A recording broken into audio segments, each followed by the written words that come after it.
Everyone, welcome to study for yourself. मैं हूं मोनिका बिस्ट और आज हम करेंगे भारतीय संविधान में अधिकार के महत्वपूर्ण प्रश्न। सबसे पहला प्रश्न है आपका, अधिकार क्या है, अधिकारों का क्या महत्व है। तो देखो, अधिकार जो है वो राज्य द्वारा मान्यता प्रदान किए गए वो दावे है जो हर व्यक्ति के सम्मान और गरिमापूर्ण जीवन जीने के लिए आवश्यक है। दूसरे शब्दों में अगर कहा जाए तो अधिकार किसी भी व्यक्ति द्वारा की गई वो मांग है जिसे सार्वजनिक कल्याण को ध्यान में रखते हुए समाज स्वीकार करता है और राज्य मान्यता प्रदान करता है, और यही मांगे आगे चलकर अधिकार बन जाती हैं। यहाँ पे इम्पोर्टेंट पॉइंट ये है कि जब तक उन मांगों को समाज द्वारा स्वीकृति नहीं मिलती और राज्य मान्यता प्रदान नहीं करता, तब तक वो मांगे अधिकार का रूप नहीं ले सकती। और अगर मैं अधिकारों के महत्व की बात करूं तो अधिकार किसी भी मनुष्य के जीवन के लिए बहुत ज्यादा इंपॉर्टेंट है, क्योंकि अधिकारों से किसी भी व्यक्ति का विकास होता है, उसे स्वतंत्रता मिलती है। अधिकारों के बिना हम कह सकते हैं कि व्यक्ति ऐसा हो जाएगा जैसे कि पिंजरे में बंद पड़ा कोई एक पक्षी जो कि सब कुछ करना चाहता है लेकिन कुछ कर नहीं पाएगा। अधिकार सभी नागरिकों को समानता देता है और लोकतांत्रिक सरकार को अच्छे से चलाने के लिए भी अधिकार जो है वो बहुत ज्यादा इंपॉर्टेंट है। अगला प्रश्न है आपका, मौलिक अधिकार किसे कहते हैं और इनकी कुल कितनी संख्या है। या ये भी पूछ सकते हैं कि भारतीय संविधान में कुल कितने मौलिक अधिकारों का वर्णन किया गया है। तो देखो, भारतीय संविधान के भाग 3 में मौलिक अधिकारों के बारे में बताया गया है। ये वो अधिकार होते हैं जो हर नागरिक को प्राप्त होते हैं और उनकी स्वतंत्रता, समानता और न्याय की रक्षा करते हैं। साथ ही साथ इन अधिकारों की खास बात यह है कि अगर किसी भी नागरिक के मौलिक अधिकारों का उल्लंघन होता है तो वो न्यायालय में जाकर इन अधिकारों की मांग कर सकता है। अब इनकी संख्या की अगर बात की जाए तो पहले ये 7 हुआ करते थे, जिनमें से संपत्ति के अधिकार को हटा दिया गया है और अब इनकी संख्या 6 है। जिसमें पहला आपका आ जाता है समता का अधिकार, जो कि आर्टिकल 14 से लेकर 18 तक दिया गया है। दूसरा है स्वतंत्रता का अधिकार, जो कि आर्टिकल 19 से 22 तक दिया गया है। तीसरा है आपका शोषण के विरुद्ध अधिकार, जो कि आर्टिकल 23 से 24 तक दिया गया है। चौथा है आपका धर्म की स्वतंत्रता का अधिकार, जो कि आर्टिकल 25 से 28 तक दिया गया है। पांचवा है आपका संस्कृति और शिक्षा संबंधी अधिकार, जो कि आर्टिकल 29 से 30 तक दिया गया है। और सबसे लास्ट में आपका आता है संवैधानिक उपचारों का अधिकार, जो कि आर्टिकल 32 में दिया गया है। ये जो अधिकार है वो सभी अधिकारों में सबसे महत्वपूर्ण अधिकार है, क्योंकि यही आपको आजादी देता है कि अगर आपके किसी भी मौलिक अधिकारों का उल्लंघन हुआ है तो आप न्यायालय में जाकर उसकी मांग कर सकते हैं। अगला प्रश्न है आपका, नीति निर्देशक तत्व क्या है, उनके उद्देश्य और नीतियां बताइए। तो देखो, नीति निर्देशक तत्व भारतीय संविधान के भाग 4 में दिए गए हैं। इन अधिकारों का उद्देश्य एक न्याय संगत समाज की स्थापना करना है और साथ ही साथ सरकार को मार्गदर्शन प्रदान करने के लिए दिए गए हैं। और ये ऐसे अधिकार है जिनका अगर उल्लंघन हो भी जाए तो भी आप न्यायालय में जाकर इसकी मांग नहीं कर सकते। ये पूरी तरीके से सरकार के ऊपर होता है कि वो इसे लागू करना चाहती है या नहीं। अगर इनके उद्देश्यों की बात की जाए तो लोगों का कल्याण, सामाजिक, आर्थिक, राजनीतिक न्याय, जीवन के स्तर को ऊंचा उठाना, संसाधनों का समान वितरण करना, अंतर्राष्ट्रीय शांति को बढ़ावा देना इत्यादि आ जाते हैं। नीतियों की अगर बात की जाए तो घरेलू उपयोग को बढ़ावा देना, उपयोगी पशुओं की हत्या करने से रोकना, महिलाओं और पुरुषों को समान काम के लिए समान मजदूरी देना, ये सारी चीजें भी इसी के अंदर आ जाती है। इसके बाद आपको अगला क्वेश्चन है, प्रादेश या रिट किसे कहते हैं एवं वे कितने प्रकार के होते हैं, वर्णन कीजिए। तो देखो, न्यायपालिका जो है वो कई प्रकार के विशेष आदेश जारी करती है जिसे प्रादेश या रिट कहा जाता है। और मुख्य रूप से ये 5 तरीके के होते हैं, जिसमें से आपका सबसे पहला आ जाता है बंदी प्रत्यक्षीकरण। इसके द्वारा न्यायालय किसी भी गिरफ्तार व्यक्ति को न्यायालय के सामने प्रस्तुत करने का आदेश देती है, और अगर उस व्यक्ति की गिरफ्तारी जो है उसका कारण गैर कानूनी पाया जाता है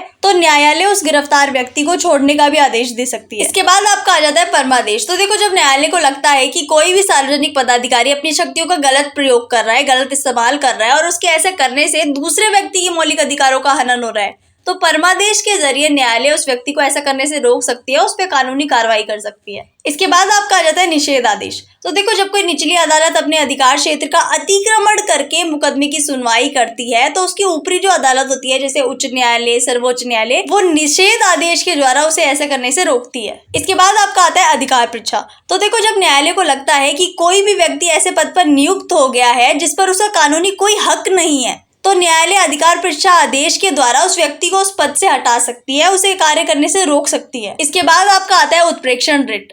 तो देखो, जब कोई निचली अदालत या सरकारी अधिकारी बिना अधिकार के कोई कार्य करते हैं तो न्यायालय उसके समक्ष विचाराधीन मामले को उत्प्रेक्षण के द्वारा ऊपरी अदालत में हस्तांतरित कर सकती है। अगला क्वेश्चन है आपका, निवारक नजरबंदी क्या है, विस्तार पूर्ण समझाइए। तो देखो, निवारक नजरबंदी का मतलब होता है किसी भी व्यक्ति को सिर्फ शक के आधार पर हिरासत में ले लेना। इसमें व्यक्ति को इसलिए गिरफ्तार नहीं किया जाता कि उसने कोई अपराध किया है, बल्कि इसलिए गिरफ्तार किया जाता है कि वो भविष्य में कोई गलत काम कर सकता है, वो कोई गैर कानूनी काम काम कर सकता है। इसके उद्देश्य की बात करूँ तो सार्वजनिक सुरक्षा के लिए और राष्ट्र हित की रक्षा करने के लिए होता है ये, और भारतीय संविधान के अनुच्छेद 22 में निवारक नजरबंदी के बारे में बताया गया है। साथ ही साथ इसमें क्या होता है, किसी भी व्यक्ति को ज्यादा से ज्यादा 3 महीने तक बिना मुकदमे की हिरासत में रखा जा सकता है और उसके बाद उसे सलाहकार बोर्ड को हस्तांतरित कर दिया जाता है और वही डिसाइड करती है कि उसकी अवधि को बढ़ाया जाएगा या उसे बख्श दिया जाएगा। हालांकि भारतीय संविधान में इस बात का भी ध्यान रखा गया है कि कोई भी इस शक्ति का दुरुपयोग ना कर सके। साथ ही साथ हिरासत में लिए गए व्यक्ति को ये पूरी जानकारी दी जाएगी कि उसे क्यों पकड़ा गया है और कानूनी सहायता का भी अधिकार दिया जाएगा। इसके बाद आपका क्वेश्चन आता है कि डॉक्टर भीमराव अंबेडकर ने संवैधानिक उपचारों के अधिकार को संविधान का हृदय और आत्मा की संज्ञा क्यों दी है। तो देखो, डॉक्टर भीमराव अंबेडकर ने संवैधानिक उपचारों के अधिकार को हृदय और आत्मा इसलिए कहा है क्योंकि यही वो नागरिक अधिकार है जो नागरिकों को शक्ति देता है कि यदि उनके मौलिक अधिकारों का उल्लंघन हो तो वो न्यायालय जा सकते हैं, अपने अधिकारों की मांग कर सकते हैं। साथ ही साथ डॉक्टर अंबेडकर का ये भी मानना था कि अगर नागरिकों के पास न्यायालय में जाने और अपने अधिकारों की रक्षा करने के लिए संवैधानिक उपचारों का अधिकार नहीं होगा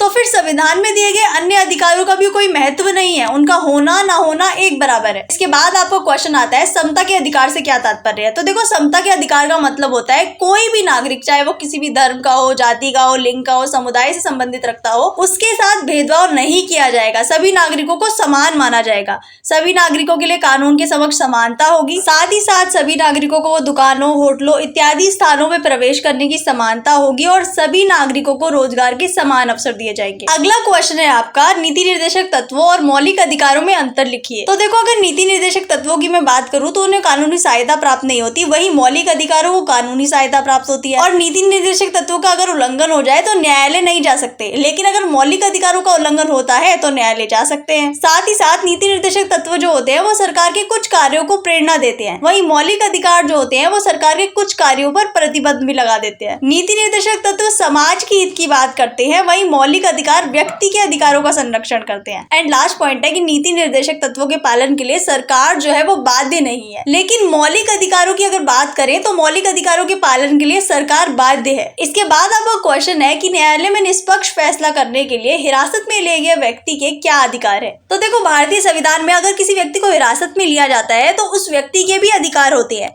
जैसे कि पहला उसका अधिकार है कि किसी भी व्यक्ति को एक ही अपराध के लिए एक बार से ज्यादा दंड नहीं मिलेगा। दूसरा कानून है कि अगर किसी भी व्यक्ति ने ऐसा कोई काम किया जिसपे अब कानून बन गया है लेकिन तब कानून नहीं था जब उस व्यक्ति ने ऐसा काम किया, तो उसे अपराध नहीं माना जाएगा। और तीसरा अधिकार है कि किसी भी व्यक्ति को खुद अपने खिलाफ सबूत के लिए नहीं कहा जाएगा। इसके बाद आपका क्वेश्चन आता है, भारतीय संविधान में दिए गए स्वतंत्रता के अधिकार को समझाइए। तो देखो, इस अधिकार के अंतर्गत कई सारे स्वतंत्रता संबंधी अधिकार आ जाते हैं, जैसे सभी व्यक्तियों को भाषण और अभिव्यक्ति की स्वतंत्रता होगी। साथ ही साथ सभी नागरिकों को शांतिपूर्ण ढंग से जमा होने और सभा करने की स्वतंत्रता होगी। संगठित होने का अधिकार होगा, जीवन की रक्षा का अधिकार होगा और साथ ही साथ किसी भी व्यक्ति को किसी भी पेशे को चुनने और व्यापार करने की स्वतंत्रता होगी। इसके बाद आपका क्वेश्चन है, राज्य के नीति निर्देशक तत्व और मौलिक अधिकारों में क्या संबंध है। तो देखो, मौलिक अधिकार और राज्य के नीति निर्देशक तत्व भारतीय संविधान में एक दूसरे के पूरक माने जा सकते हैं, क्योंकि ये दोनों ही मिलकर संविधान की संपूर्ण दृष्टि और उद्देश्य को पूरा करते हैं और इसे हम कुछ मुख्य बिंदुओं के माध्यम से समझ सकते हैं।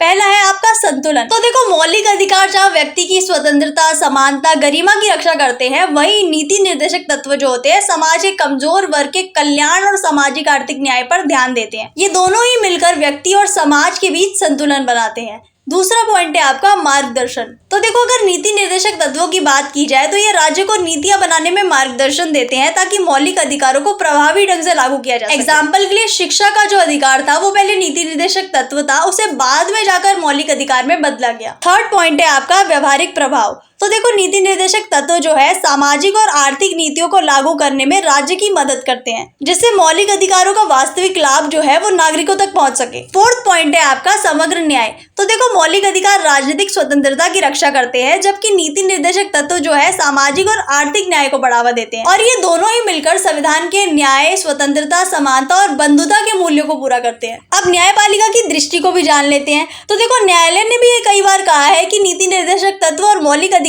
जो है वो एक दूसरे के विरोधाभासी नहीं है, बल्कि एक दूसरे के पूरक है। जैसे कि मिल्स केस 1980 में सुप्रीम कोर्ट ने कहा था कि दोनों ही संविधान के मूल ढांचे का हिस्सा है। तो देखो एट द एंड हम कह सकते हैं कि मौलिक अधिकार और नीति निर्देशक तत्व दोनों ही मिलकर संविधान के लक्ष्यों को पूरा करते हैं और व्यक्तिगत स्वतंत्रता और सामूहिक कल्याण के बीच संतुलन बनाते हैं। एंड आपका लास्ट क्वेश्चन है, आपके अनुसार कौन सा मौलिक अधिकार सबसे ज्यादा महत्वपूर्ण है? इसके प्रावधानों को संक्षिप्त में लिखे और तर्क सहित बताएं कि क्यों महत्वपूर्ण है। तो देखो भारतीय संविधान में जो दिया गया अंतिम अधिकार है यानी कि संवैधानिक उपचारों का अधिकार, ये सबसे इंपॉर्टेंट अधिकार है क्योंकि यही व्यक्ति को स्वतंत्रता देता है कि अगर उसके किसी भी मौलिक अधिकार का हनन हो तो वह न्यायालय में इसकी मांग कर सकता है और इसीलिए डॉक्टर भीमराव अंबेडकर ने भी इसे संविधान के हृदय और आत्मा कहा है। So thank you so much for watching. Hope so आपको वीडियो अच्छा लगा होगा। वीडियो अच्छा लगा तो इसे लाइक करना, शेयर करना और चैनल को प्लीज सब्सक्राइब कर देना।